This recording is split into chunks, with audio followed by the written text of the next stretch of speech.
ತಲೆ ಎತ್ತಿ ನಡೆಯಿರಿ, ಎದೆ ತಟ್ಟಿ ಹೇಳಿ, ನಾನು ಸಿಂಹ ರಾಶಿ. ನಾನು ಸೋಲುವವನಲ್ಲ, ನಾನು ಬಾಗುವವನಲ್ಲ, ನಾನು ನಿಲ್ಲುವವನಲ್ಲ, ನಾನು ಮುಂದೆ ಹೋಗುವವನು. ಯಾಕೆಂದರೆ ನಿಮ್ಮ ರಾಶಿ ಸ್ವಾಭಿಮಾನದ ರಾಶಿ, ಧೈರ್ಯದ ರಾಶಿ, ನಾಯಕತ್ವದ ರಾಶಿ. ಸಿಂಹ ರಾಶಿಯವರೇ, ಈ ಸಂದೇಶ ನಿಮ್ಮ ಕಿವಿಗಾಗಿ ಮಾತ್ರ ಬಂದಿದೆ. ಆಕಾಶದ ಸೂರ್ಯ ನಿಮ್ಮನ್ನು ನೋಡುತ್ತಿದ್ದಾನೆ. ಸೂರ್ಯ ನಿಮ್ಮ ಒಡೆಯ, ಸೂರ್ಯ ನಿಮ್ಮ ಶಕ್ತಿ, ಸೂರ್ಯ ನಿಮ್ಮ ತೇಜಸ್ಸು. ಮತ್ತು ಈ ಹೊತ್ತಿನಲ್ಲಿ ಸೂರ್ಯ ಒಂದು ವಿಶೇಷ ಸ್ಥಾನದಲ್ಲಿ ನಿಂತು ನಿಮ್ಮ ಜೀವನಕ್ಕೆ ಒಂದು ಮಹಾ ತೇಜಸ್ಸು ತರಲು ತಯಾರಾಗಿದ್ದಾನೆ. ಆ ತೇಜಸ್ಸು ನಿಮ್ಮ ಜೀವನದ ಎಲ್ಲ ಕತ್ತಲೆ ಸುಡಲಿದೆ. ತಯಾರಾಗಿ ಇರಿ. ಒಂದು ವಿಶೇಷ ವಿನಂತಿ ಇದೆ. ಈ ಕ್ಷಣ ನಿಮ್ಮ ಎದೆಯ ಮೇಲೆ ಕೈ ಇಟ್ಟುಕೊಳ್ಳಿ. ನಿಮ್ಮ ಹೃದಯ ಬಡಿತ ಅನುಭವಿಸಿ. ಆ ಬಡಿತ ಜೀವನದ ಸಂಕೇತ. ಆ ಜೀವ ನಿಮ್ಗೆ ಕೊಟ್ಟ ದೇವರ ಹೆಸರನ್ನು ಕೆಳಗೆ ಕಮೆಂಟ್ನಲ್ಲಿ ಬರೆಯಿರಿ. ಅದು ಸೂರ್ಯ ನಾರಾಯಣನಾಗಿರಲಿ, ರಾಮನಾಗಿರಲಿ, ಹನುಮಂತನಾಗಿರಲಿ, ದುರ್ಗೆ ಆಗಿರಲಿ ಅಥವಾ ನಿಮ್ಮ ಕುಲ ದೇವತೆಯಾಗಿರಲಿ. ಆ ಹೆಸರು ಬರೆದ ಕ್ಷಣ ಒಂದು ದಿವ್ಯ ಶಕ್ತಿ ನಿಮ್ಮ ಸುತ್ತ ಸ್ಥಾಪನೆ ಆಗಲಿದೆ. ಆ ಶಕ್ತಿ ನಿಮ್ಮ ಶತ್ರುಗಳ ಓಡಿಸಲಿದೆ, ನಿಮ್ಮ ಅಡಚಣೆ ದೂರ ಮಾಡಲಿದೆ. ಮತ್ತು ಈ ವಿಡಿಯೋ ಹೇಳಲಿರುವ ಎಲ್ಲಾ ಭವಿಷ್ಯ ನಿಮ್ಮ ಜೀವನದಲ್ಲಿ ಸಾಕಾರ ಆಗಲಿದೆ. ದಯವಿಟ್ಟು ಬರೆಯಿರಿ. ಸಿಂಹ ರಾಶಿ. ಈ ರಾಶಿಯ ಒಡೆಯ ಸೂರ್ಯ. ಸೂರ್ಯ ಎಂದರೆ ಆತ್ಮ, ತೇಜಸ್ಸು, ನಾಯಕತ್ವ ಮತ್ತು ಪ್ರತಿಷ್ಠೆ. ಸಿಂಹ ರಾಶಿಯವರು ಯಾರಿಗೂ ತಲೆಬಾಗಿಸುವವರಲ್ಲ. ತಾವು ಮಾಡಿದ್ದು ಸರಿ ಎಂಬ ದೃಢ ನಿಲುವು ಇರುತ್ತದೆ.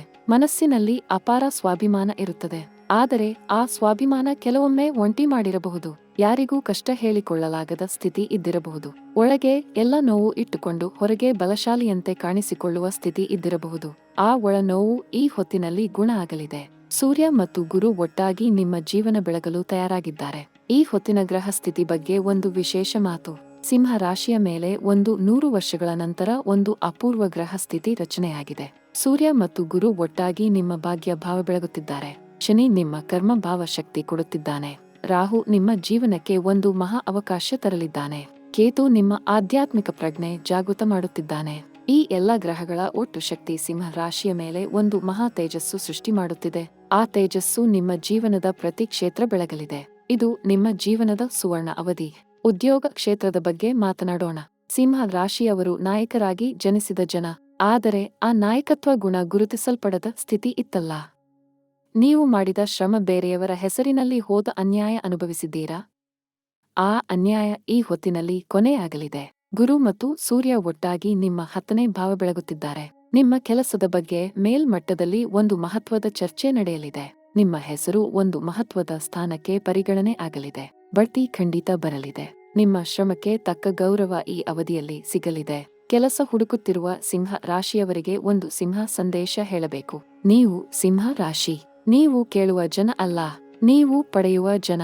ಆ ಆತ್ಮವಿಶ್ವಾಸ ಇಟ್ಟುಕೊಳ್ಳಿ.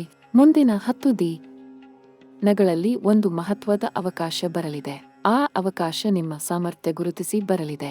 ಸಂದರ್ಶನ ಇದ್ದರೆ ಆತ್ಮವಿಶ್ವಾಸದಿಂದ ಹೋಗಿ. ನಿಮ್ಮ ಮಾತು ಮತ್ತು ವ್ಯಕ್ತಿತ್ವ ಎಲ್ಲರ ಮೇಲೆ ಒಳ್ಳೆಯ ಪ್ರಭಾವ ಬೀರಲಿದೆ. ಸಿಂಹ ರಾಶಿ ಯಾವತ್ತೂ 2ನೇ ಸ್ಥಾನಕ್ಕೆ ಅಲ್ಲ, ಮೊದಲ ಸ್ಥಾನಕ್ಕೆ. ಆ ನಂಬಿಕೆ ಇರಲಿ. ವ್ಯಾಪಾರ ಮಾಡುವ ಸಿಂಹ ರಾಶಿಯವರಿಗೆ ಈ ಅವಧಿ ಒಂದು ಸ್ವರ್ಣ ಅವಕಾಶ. ಸೂರ್ಯ ಮತ್ತು ಗುರು ಒಟ್ಟಾಗಿ ನಿಮ್ಮ ವ್ಯಾಪಾರ ಭಾವ ಬೆಳಗುತ್ತಿದ್ದಾರೆ. ನಿಮ್ಮ ನಾಯಕತ್ವ ಗುಣ ವ್ಯಾಪಾರದಲ್ಲಿ ಒಂದು ಹೊಸ ದಿಕ್ಕು ತೋರಿಸಲಿದೆ. ಹೊಸ ಸಹಭಾಗಿ ಬರಬಹುದು. ಹೊಸ ಮಾರುಕಟ್ಟೆ ತೆರೆಯಬಹುದು. ಒಂದು ದೊಡ್ಡ ಒಪ್ಪಂದ ಗಟ್ಟಿ ಆಗಬಹುದು. ನೀವು ಬಹಳ ದಿನಗಳಿಂದ ಮಾಡಬೇಕು ಎಂದು ಯೋಚಿಸಿದ ಒಂದು ದೊಡ್ಡ ವ್ಯಾಪಾರ ಯೋಜನೆ ಈ ಅವಧಿಯಲ್ಲಿ ಶುರು ಮಾಡಿ. ಗ್ರಹ ಶಕ್ತಿ ಅನುಕೂಲ ಇರುವಾಗ ಶುರು ಮಾಡಿದ ಕೆಲಸ ಯಾವತ್ತೂ ಯಶಸ್ವಿ ಆಗುತ್ತದೆ. ಹಣ ಮತ್ತು ಆರ್ಥಿಕ ಸ್ಥಿತಿ ಬಗ್ಗೆ ಹೇಳಬೇಕಾದರೆ, ಸಿಂಹ ರಾಶಿಯ 2ನೇ ಭಾವ ಮತ್ತು 11ನೇ ಭಾವ ಈ ಹೊತ್ತಿನಲ್ಲಿ ಗ್ರಹ ಕೃಪೆ ಪಡೆದಿದೆ. ಹಣ ಎಲ್ಲ ದಿಕ್ಕಿನಿಂದ ಬರಲಿದೆ. ಹಳೆಯ ಬಾಕಿ ಹಣ ವಾಪಸ್ ಬರಲಿದೆ. ಒಂದು ಅನಿರೀಕ್ಷಿತ ಧನ ಲಾಭ ಬರಬಹುದು. ಷೇರು ಮಾರುಕಟ್ಟೆ ಅಥವಾ ಹೂಡಿಕೆ ಮಾಡಿದ್ದರೆ ಒಳ್ಳೆಯ ಫಲ ಸಿಗಲಿದೆ. ಆದರೆ ಒಂದು ಮಾತು ಎಚ್ಚರಿಕೆ ಹೇಳಬೇಕು. ಸಿಂಹ ರಾಶಿಯವರು ತಮ್ಮ ಪ್ರತಿಷ್ಠೆಗಾಗಿ ಅಗತ್ಯಕ್ಕಿಂತ ಹೆಚ್ಚು ಖರ್ಚು ಮಾಡುವ ಸ್ವಭಾವ ಕೆಲವರಲ್ಲಿ ಇರುತ್ತದೆ. ಆ ಸ್ವಭಾವ ನಿಯಂತ್ರಣ ಮಾಡಿ. ಉಳಿತಾಯ ಮಾಡಿ. ಮಿತವ್ಯಯ ನಿಮ್ಮ ಭವಿಷ್ಯ ಭದ್ರ ಮಾಡಲಿದೆ. ಮುಂದಿನ 7 ದಿನಗಳಲ್ಲಿ 3 ಮಹಾ ಘಟನೆಗಳು ನಡೆಯಲಿವೆ. ಮೊದಲ ಘಟ್ಟ. ನಿಮ್ಮ ಜೀವನದಲ್ಲಿ ಒಬ್ಬ ವ್ಯಕ್ತಿ ಇದ್ದಾರೆ. ಅವರು ನಿಮ್ಮ ಜೊತೆ ಅನ್ಯಾಯ ಮಾಡಿದ್ದಾರೆ ಎಂಬ ಭಾವನೆ ನಿಮ್ಮಲ್ಲಿ ಇದೆ. ಅವರ ಬಗ್ಗೆ ನೀವು ಸ್ವಲ್ಪ ಕೋಪ ಅಥವಾ ಅಸಮಾಧಾನ ಇಟ್ಟುಕೊಂಡಿದ್ದೀರಿ. ಮುಂದಿನ 7 ದಿನಗಳಲ್ಲಿ ಆ ವ್ಯಕ್ತಿ ನಿಮ್ಮ ಮುಂದೆ ಬರಲಿದ್ದಾರೆ. ಅವರ ನಡವಳಿಕೆ ಸಂಪೂರ್ಣ ಬದಲಾಗಿರಲಿದೆ. ನಿಮ್ಮ ಶ್ರೇಷ್ಠತೆ ಅವರಿಗೆ ಅರ್ಥ ಆಗಿರಲಿದೆ. ಅದನ್ನು ಗ್ರೇಸ್ಫುಲ್ ಆಗಿ ಸ್ವೀಕರಿಸಿ. ಸಿಂಹ ರಾಶಿ ಎಂದಿಗೂ ಸೇಡು ತೀರಿಸಿಕೊಳ್ಳುವ ರಾಶಿ ಅಲ್ಲ, ಕ್ಷಮೆ ಮತ್ತು ಮನ್ನಣೆ ನೀಡುವ ರಾಶಿ. 2ನೇ ಘಟ್ಟ. ಈ 2ನೇ ಘಟನೆ ನಿಮ್ಮ ಆರ್ಥಿಕ ಜೀವನ ಸಂಪೂರ್ಣ ಬದಲಿಸಲಿದೆ. ಎಷ್ಟೋ ದಿನಗಳಿಂದ ನಿಮ್ಮ ಮನಸ್ಸಿನಲ್ಲಿ ಒಂದು ದೊಡ್ಡ ಯೋಜನೆ ಇದೆ. ಅದು ಒಂದು ಹೊಸ ವ್ಯಾಪಾರ ಆಗಿರಬಹುದು, ಒಂದು ದೊಡ್ಡ ಹೂಡಿಕೆ ಆಗಿರಬಹುದು, ಅಥವಾ ಒಂದು ಜೀವನ ಬದಲಿಸುವ ನಿರ್ಧಾರ ಆಗಿರಬಹುದು. ಮುಂದಿನ 10 ರಿಂದ 14 ದಿನಗಳಲ್ಲಿ ಆ ಯೋಜನೆ ಕಾರ್ಯರೂಪಕ್ಕೆ ಬರಲು ಒಂದು ಅನಿರೀಕ್ಷಿತ ದಾರಿ ತೆರೆಯಲಿದೆ. ಆ ದಾರಿ ನೋಡಿದ ಕ್ಷಣ ಗುರುತಿಸಿ, ಅದು ದೇವರ ಮಾರ್ಗ, ಅದರ ಮೇಲೆ ನಡೆಯಿರಿ. 3ನೇ ಘಟ್ಟ. 3ನೇ ಘಟನೆ ಅತ್ಯಂತ ಆಳವಾದ ಮತ್ತು ವೈಯಕ್ತಿಕ ಆಗಿರಲಿದೆ. ನಿಮ್ಮ ಜೀವನದಲ್ಲಿ ಒಂದು ರಾತ್ರಿ ನೀವು ಒಂದು ಅದ್ಭುತ ಅನುಭವ ಪಡೆಯಲಿದ್ದೀರಿ. ಅದು ಕನಸಿನಲ್ಲಿ ಆಗಬಹುದು, ಅಥವಾ ಒಂದು ಗಾಢ ಮೌನದ ಕ್ಷಣದಲ್ಲಿ ಆಗಬಹುದು. ಆ ಕ್ಷಣ ನಿಮ್ಮ ಜೀವನದ ಒಂದು ಮಹಾ ಪ್ರಶ್ನೆಗೆ ಉತ್ತರ ಸಿಗಲಿದೆ. ಆ ಉತ್ತರ ನಿಮ್ಮ ಮುಂದಿನ ದಿಕ್ಕು ನಿರ್ಧರಿಸಲಿದೆ. ಅದನ್ನು ನಿರ್ಲಕ್ಷ್ಯ ಮಾಡಬೇಡಿ, ಬರೆದಿಟ್ಟುಕೊಳ್ಳಿ, ಅದರ ಪ್ರಕಾರ ನಡೆದುಕೊಳ್ಳಿ. ನಿಮ್ಮ ಜೀವನ ಹೊಸ ಎತ್ತರ ಮುಟ್ಟಲಿದೆ. ಪ್ರೀತಿ ಮತ್ತು ಸಂಬಂಧ ಬಗ್ಗೆ ಮಾತನಾಡೋಣ. ಸಿಂಹ ರಾಶಿಯವರ ಪ್ರೀತಿ ರಾಜಪ್ರೇಮ.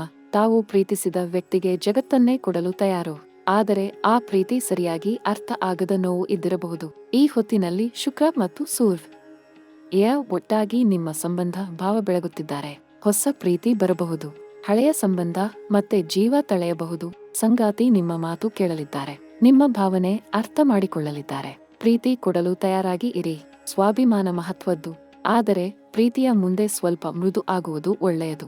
ವಿವಾಹ ಯೋಗ ಬಗ್ಗೆ ಹೇಳಬೇಕಾದರೆ, ಸಿಂಹ ರಾಶಿಯಲ್ಲಿ ಮದುವೆ ಕಾಯುತ್ತಿರುವವರಿಗೆ ಗ್ರಹ ಸ್ಥಿತಿ ಅನುಕೂಲ. ಒಂದು ರಾಜ ಮರ್ಯಾದೆಯ ಸಂಬಂಧ ಬರಲಿದೆ.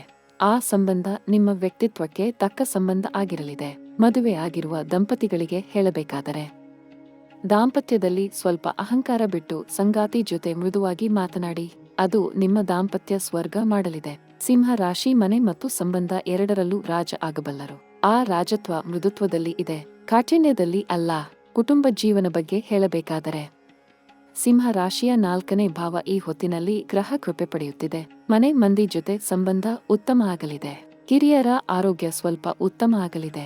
ಮಕ್ಕಳ ಬಗ್ಗೆ ಒಂದು ಒಳ್ಳೆಯ ಸಮಾಚಾರ ಬರಲಿದೆ. ಮನೆಯಲ್ಲಿ ಒಂದು ಶುಭ ಸಮಾರಂಭ ನಡೆಯಬಹುದು. ಮನೆ ಹೊಸದಾಗಿ ಕಟ್ಟುವ ಅಥವಾ ಮನೆ ಖರೀದಿ ಯೋಚನೆ ಇದ್ದರೆ ಈ ಅವಧಿ ಅನುಕೂಲ. ಮನೆ ಆಗಲಿದೆ. ಕುಟುಂಬ ಕ್ಷೇಮ ಇರಲಿದೆ. ಆರೋಗ್ಯ ಬಗ್ಗೆ ಹೇಳಬೇಕಾದರೆ, ಸಿಂಹ ರಾಶಿಯ ಮೇಲೆ ಹೃದಯ ಮತ್ತು ಬೆನ್ನು ಸಂಬಂಧಿ ಸಮಸ್ಯೆ ಬಾರದಂತೆ ಎಚ್ಚರ ಇರಲಿ. ಸೂರ್ಯ ಹೃದಯದ ಕಾರಕ, ಆದ್ದರಿಂದ ಹೃದಯದ ಆರೋಗ್ಯ ಬಗ್ಗೆ ಗಮನ ಕೊಡಿ. ನಿಯಮಿತ ವ್ಯಾಯಾಮ ಮಾಡಿ. ಮಸಾಲೆ ಮತ್ತು ಎಣ್ಣೆ ಆಹಾರ ಕಡಿಮೆ ಮಾಡಿ. ಸೂರ್ಯ ನಮಸ್ಕಾರ ಮಾಡಿ. ಅದು ನಿಮ್ಮ ಸೂರ್ಯಗ್ರಹ ಮತ್ತು ದೇಹ ಎರಡನ್ನೂ ಬಲಿಷ್ಠ ಮಾಡಲಿದೆ. ಮನಸ್ಸಿನ ಒತ್ತಡ ಕಡಿಮೆ ಮಾಡಿ. ನಗು ನಿಮ್ಮ ಅತ್ಯುತ್ತಮ ಔಷಧ. ಆಧ್ಯಾತ್ಮಿಕ ಬೆಳವಣಿಗೆ ಬಗ್ಗೆ ಹೇಳಬೇಕಾದರೆ, ಸಿಂಹ ರಾಶಿ ಸೂರ್ಯ ಒಡೆಯ ರಾಶಿ. ಸೂರ್ಯ ಆತ್ಮ ಶಕ್ತಿಯ ಪ್ರತೀಕ. ಆದ್ದರಿಂದ ಪ್ರತಿ ಬೆಳಿಗ್ಗೆ ಸೂರ್ಯ ಆರ್ಘ್ಯ ಕೊಡಿ. ಸೂರ್ಯ ನಮಸ್ಕಾರ ಮಾಡಿ. ಆದಿತ್ಯ ಹೃದಯಂ ಪಠಿಸಿ. ಸೂರ್ಯ ಮಂತ್ರ ಜಪಿಸಿ. ರಾಮ ಭಕ್ತಿ ಸಿಂಹ ರಾಶಿಗೆ ಬಹಳ ಅನುಕೂಲ. ಪ್ರತಿ ಭಾನುವಾರ ರಾಮ ದೇವಸ್ಥಾನಕ್ಕೆ ಹೋಗಿ ರಾಮರಕ್ಷಾ ಸ್ತೋತ್ರ ಪಠಿಸಿ. ಸೂರ್ಯಗ್ರಹ ಬಲಿಷ್ಠ ಆದಾಗ ನಿಮ್ಮ ಆತ್ಮವಿಶ್ವಾಸ ಅಗಾಧ ಆಗಲಿದೆ. ನಿಮ್ಮ ತೇಜಸ್ಸು ಎಲ್ಲರ ಕಣ್ಣು ಕೋರೈಸಲಿದೆ. ಪರಿಹಾರ ಮತ್ತು ಉಪಾಯಗಳ ಬಗ್ಗೆ ಸ್ಪಷ್ಟವಾಗಿ ಹೇಳಬೇಕು. ಸೂರ್ಯಗ್ರಹ ಶಾಂತಿಗಾಗಿ ಪ್ರತಿ ಭಾನುವಾರ ಕೆಂಪು ಬಣ್ಣದ ಬಟ್ಟೆ ಧರಿಸಿ. ಕೆಂಪು ಹೂ ಅರ್ಪಿಸಿ. ಬೆಲ್ಲ ದಾನ ಮಾಡಿ. ಗೋಧಿ ದಾನ ಮಾಡಿ. ಗುರು ಶಾಂತಿಗಾಗಿ ಗುರುವಾರ ವಿಷ್ಣು ಸಹಸ್ರನಾಮ ಪಠಿಸಿ. ಶನಿ ಶಾಂತಿಗಾಗಿ ಶನಿವಾರ ಎಳ್ಳೆಣ್ಣೆ ದೀಪ ಹಚ್ಚಿ ಬಡವರಿಗೆ ಅನ್ನ ಕೊಡಿ. ರಾಹು ಶಾಂತಿಗಾಗಿ ದುರ್ಗಾ ಅಷ್ಟೋತ್ತರ ಪಠಿಸಿ. ಕೇತು ಶಾಂತಿಗಾಗಿ ಗಣಪತಿ ಪೂಜೆ ಮಾಡಿ. ಪ್ರತಿ ಬೆಳಿಗ್ಗೆ ಸೂರ್ಯೋದಯ ನೋಡಿ ಧ್ಯಾನ ಮಾಡಿ. ಆ ಬೆಳಕು ನಿಮ್ಮ ಜೀವನದ ಪ್ರತಿ ಕತ್ತಲೆ ಓಡಿಸಲಿದೆ. ಸಿಂಹ ರಾಶಿ ಮತ್ತು ಶತ್ರು ನಾಶ ಬಗ್ಗೆ ಒಂದು ಶಕ್ತಿ ತುಂಬಿದ ಮಾತು. ಈ ಅವಧಿಯಲ್ಲಿ ನಿಮ್ಮ ಶತ್ರುಗಳು ಸ್ವತಃ ಸೋಲಲಿದ್ದಾರೆ. ನೀವು ಏನೂ ಮಾಡಬೇಕಿಲ್ಲ. ಗ್ರಹಗಳು ನಿಮ್ಮ ಪರ ನಿಂತಿರುವ ಹೊತ್ತಿನಲ್ಲಿ ನಿಮ್ಮ ವಿರೋಧಿಗಳ ಪ್ರಯತ್ನ ಫಲ ಕೊಡುವುದಿಲ್ಲ. ಅವರ ತಂತ್ರ ಅವರ ಮೇಲೆಯೇ ತಿರುಗಲಿದೆ. ಆದ್ದರಿಂದ ಶಾಂತವಾಗಿ ಇರಿ. ಸೇಡು ತೀರಿಸಿಕೊಳ್ಳಲು ಹೋಗಬೇಡಿ. ನಿಮ್ಮ ಕೆಲಸ ಮಾಡಿ. ನಿಮ್ಮ ಧರ್ಮ ಮಾರ್ಗದಲ್ಲಿ ನಡೆಯಿರಿ. ದೇವರ ನ್ಯಾಯ ಮಹಾನಿಖರ, ಅದು ಖಂಡಿತ ಕೆಲಸ ಮಾಡಲಿದೆ. ಸಿಂಹ ರಾಶಿ ಮತ್ತು ಮಹಾಯೋಗ ಬಗ್ಗೆ ಒಂದು ಅಪೂರ್ವ ಮಾತು. ಸೂರ್ಯಯೋಗ, ರಾಜಯೋಗ ಮತ್ತು ಕೀರ್ತಿ ಯೋಗ ಒಟ್ಟಾಗಿ ಕೆಲಸ ಮಾಡುತ್ತಿದ್ದಾರೆ. ಇದು ಸಿಂಹ ರಾಶಿಗೆ ಮಾತ್ರ ಸಾಧ್ಯ ಆಗುವ ಸ್ಥಿತಿ. ನಿಮ್ಮ ಹೆಸರು ದೂರ ದೂರ ಹರಡಲಿದೆ. ನಿಮ್ಮ ಕೀರ್ತಿ ಮೇಲೆ ಮೇಲೆ ಏರಲಿದೆ. ನಿಮ್ಮ ವ್ಯಕ್ತಿತ್ವ ಜನರ ಮನಸ್ಸಿನಲ್ಲಿ ಛಾಪು ಮೂಡಿಸಲಿದೆ. ಈ ಯೋಗ ಸದ್ಬಳಕೆ ಮಾಡಿಕೊಳ್ಳಿ. ವಿನಯ ಮತ್ತು ಶ್ರದ್ಧೆ ಜೊತೆ ಇಟ್ಟುಕೊಳ್ಳಿ. ಅದು ನಿಮ್ಮ ಯಶಸ್ಸು ಶಾಶ್ವತ ಮಾಡಲಿದೆ. ಸಿಂಹ ರಾಶಿಯ ಎಲ್ಲ ಆತ್ಮೀಯ ವೀಕ್ಷಕರಿಗೆ ಒಂದು ರಾಜ ಸಂದೇಶ ಹೇಳಬೇಕಿದೆ. ನೀವು ಎಂದಿಗೂ ನಿಮ್ಮ ಬೆಳಕು ಮರೆಮಾಚಬೇಡಿ. ನೀವು ಎಂದಿಗೂ ನಿಮ್ಮ ಶಕ್ತಿ ಮರೆಮಾಚಬೇಡಿ. ನೀವು ಎಂದಿಗೂ ನಿಮ್ಮ ಪ್ರತಿಭೆ ಮರೆಮಾಚಬೇಡಿ. ಯಾಕೆಂದರೆ ನೀವು ಸಿಂಹ ರಾಶಿ. ಸಿಂಹ ಕಾಡಿನ ರಾಜ. ರಾಜ ಮರೆಯಲ್ಲಿ ಅಡಗಿ ಕುಳಿತುಕೊಳ್ಳುವುದಿಲ್ಲ. ರಾಜ ಮುಂದೆ ನಿಂತು ಜಗತ್ತನ್ನು ಎದುರಿಸುತ್ತಾನೆ. ಅದೇ ನಿಮ್ಮ ಸ್ವಭಾವ, ಅದೇ ನಿಮ್ಮ ಗುಣ, ಅದೇ ನಿಮ್ಮ ನಿಯೋಗ. ಭಗವಂತ ನಿಮ್ಮ ಜೊತೆ ಇದ್ದಾನೆ. ಗ್ರಹಗಳು ನಿಮ್ಮ ಪರ ನಿಂತಿವೆ. ಮುಂದೆ ಹೋಗಿ, ಗೆಲ್ಲಿ, ಬೆಳಗಿ. ಮುಂದಿನ ವಿಡಿಯೋದಲ್ಲಿ ಸಿಂಹ ರಾಶಿಯ ಇನ್ನಷ್ಟು ರಹಸ್ಯ ಭವಿಷ್ಯ ಹೇಳಲಿದ್ದೇನೆ. ಚಾನಲ್ ಫಾಲೋ ಮಾಡಿ, ಬೆಲ್ ಐಕಾನ್ ಒತ್ತಿ, ಕಮೆಂಟ್ನಲ್ಲಿ ನಿಮ್ಮ ಇಷ್ಟ ದೇವರ ಹೆಸರು ಬರೆಯಿರಿ. ಎಲ್ಲ ಸಿಂಹ ರಾಶಿಯ ವೀಕ್ಷಕರಿಗೆ ಭಗವಂತನ ಆಶೀರ್ವಾದ ಸದಾ ಇರಲಿ. ಓಂ ನಮಃ ಶಿವಾಯ. ಜೈ ಶ್ರೀರಾಮ. ಜೈ ಸೂರ್ಯ ನಾರಾಯಣ. ಎಲ್ಲರಿಗೂ ಸಾಷ್ಟಾಂಗ ನಮಸ್ಕಾರ.